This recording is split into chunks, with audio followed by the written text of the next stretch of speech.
Friends Technos 1962 అందరికీ స్వాగతం. Date వచ్చేసరికి మే 12, 2025. టైం వచ్చేసరికి 4 PM అవుతుంది. ఇప్పటి వరకు ఉన్న న్యూస్ అయితే ఇవి. న్యూస్లోకి వెళ్లే ముందు ఇండియా పాకిస్తాన్ మధ్య యుద్ధ వాతావరణం అయితే కొద్దిగా చల్లబడింది. ఇద్దరు చర్చలకైతే కూర్చుంటున్నారు. అండ్ నిన్న మన డీజీఎం కూడా అనౌన్స్ చేశారన్నమాట, ఇద్దరు మాట్లాడుకుంటున్నాం అని చెప్పేసి.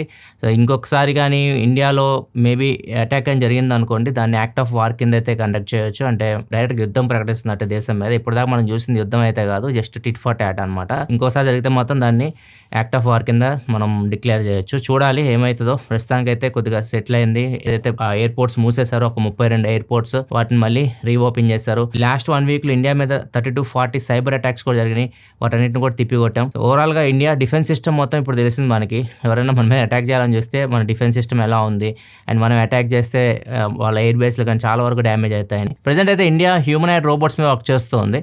హ్యూమనాయిడ్ రోబోట్స్ అంటే ఇవి మనుషుల్లాగే ఉంటాయి చూడడానికి. ఎక్కడైనా మన సైనికులు వెళ్ళలేని సిచ్యువేషన్ ఉంటాయి కదా, ఏదైనా ప్రమాదకరమైన సిచ్యువేషన్ ఉంటే ఇట్లాంటి రోబోట్స్ వెళ్ళి అక్కడ ఫైట్ అయితే చేస్తాయి. వాటికి దెబ్బ తగిలిన ప్రాబ్లం లేదు, మనుషులు కాదు కాబట్టి. సో ఇట్లా హ్యూమనాయిడ్ రోబోట్స్ కూడా వర్క్ చేస్తుంది. ఫ్యూచర్ లో మనం వీటిని కూడా చూడొచ్చు. ఎక్కువ ఇండియా డిఫెన్స్ మీద వర్క్ చేస్తూ ఉంది. అండ్ అది మీకు కనిపించింది. లాస్ట్ 1 వీక్ లో ఎన్నో అటాక్స్ మన మీద జరిగినాయి. మొత్తం మనీ తిప్పగట్టగలిగాం మనం. అండ్ చూద్దాం ఏమైతుందో. ఇష్యూ అయితే ప్రస్తుతానికైతే సెటిల్ అయింది కొంచెం.